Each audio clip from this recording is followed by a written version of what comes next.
Bapak,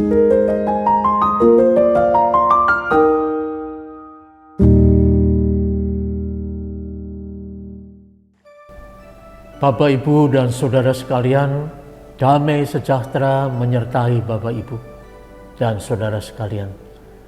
Mari kita bersama berdoa sebelum merenungkan firman Tuhan. Terima kasih Tuhan untuk saat ini. Kami sekali lagi ingin belajar dari firman-Mu. Pimpinlah kami di dalam nama Tuhan Yesus. Amin. Kita akan membahas mengapa harus lari dari kesusahan.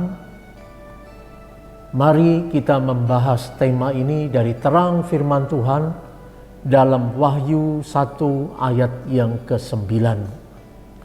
Aku Yohanes, saudara dan sekutumu dalam kesusahan, dalam kerajaan, dan dalam ketekunan, menantikan Yesus, berada di pulau yang bernama Patmos oleh karena firman Allah dan kesaksian yang diberikan oleh Yesus.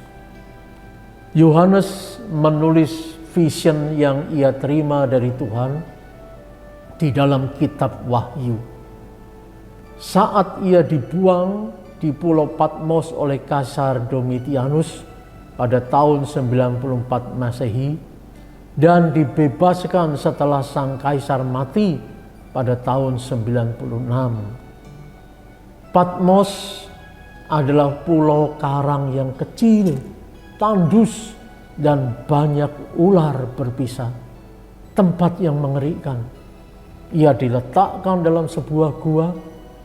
Gua itu saat ini sering dikunjungi oleh banyak turis. Melalui ayat ini, Yohanes memperkenalkan diri bukan sebagai rasul, tapi sebagai saudara dan sekutu dalam kesusahan. Sehingga apa yang ditulis dan diberitakannya sungguh-sungguh berasal dari pengalaman real bersama jemaat yang sama-sama menderita kesusahan akibat kejamnya pemerintahan Romawi saat itu. Yohanes juga mengalami apa yang dialami oleh jemaat yang diperlakukan sewenang-wenang oleh Kaisar Romawi. Mari kita bahas 3 kata yang menarik dari ayat tadi, yaitu kesusahan, ketekunan, dan kerajaan. Yang pertama, kesusahan. Dalam bahasa Yunani disebut thlipsis, yaitu adanya tekanan akibat beban berat yang harus dipikul. Itulah yang sedang dialami oleh jemaat Kristen saat itu, yaitu penganiayaan dan ancaman pembunuhan dengan cara yang sangat tidak manusiawi. Jika mereka tidak mau mengikuti perintah Kaisar untuk menyangkal Yesus, mereka akan mati. Kedua, ketekunan. Dalam bahasa Yunani disebut hupomone. Ketekunan di sini menunjukkan suatu semangat dan pengharapan yang kuat untuk mengubah dan mengalahkan beban kesusahan dan derita. Hal ini mengajarkan agar jangan mudah kita menyerah dengan keadaan dan situasi yang tidak menyenangkan sekalipun. Tapi kalahkanlah dan ubahlah keadaan dan situasi yang tidak menyenangkan menjadi sesuatu yang menyenangkan. Ketiga, kerajaan. Dalam bahasa Yunaninya Basileia. Kerajaan yang dimaksud adalah kerajaan Allah.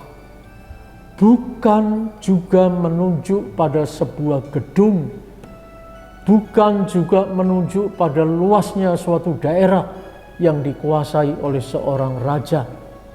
Tapi kerajaan Allah di sini yaitu di mana Allah diakui sebagai pencipta, di mana Allah diakui sebagai Allah dan Tuhan, dan di mana Allah diakui sebagai pemilik kehidupan, baik kehidupan saat ini maupun kehidupan nanti setelah kematian.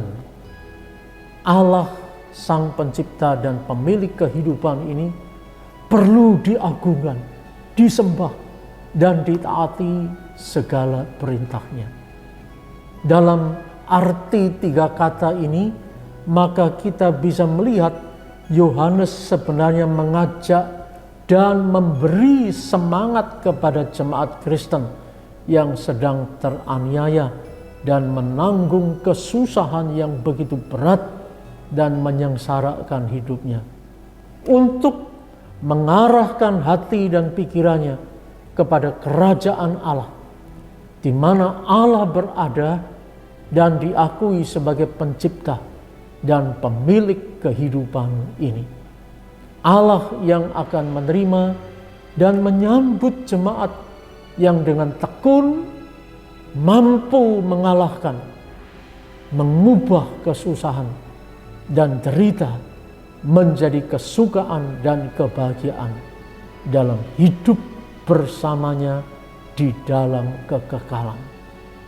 Dan jalan menuju kepada kerajaan Allah itu hanya dapat dilalui oleh mereka yang dengan tekun mau memikul salibnya. Seperti itulah Yesus telah memberikan teladan dalam ketekunannya sampai mati di atas kayu salib demi menaati kehendak Bapa untuk menebus dosa manusia. Mari kita hidup saat ini dengan segala macam beban kehidupan yang berat.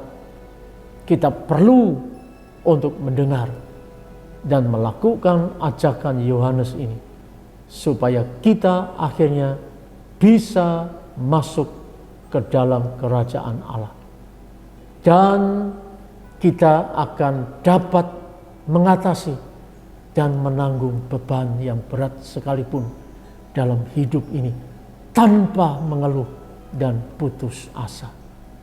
Arahkanlah hatimu kepada Dia, Allah. Amin.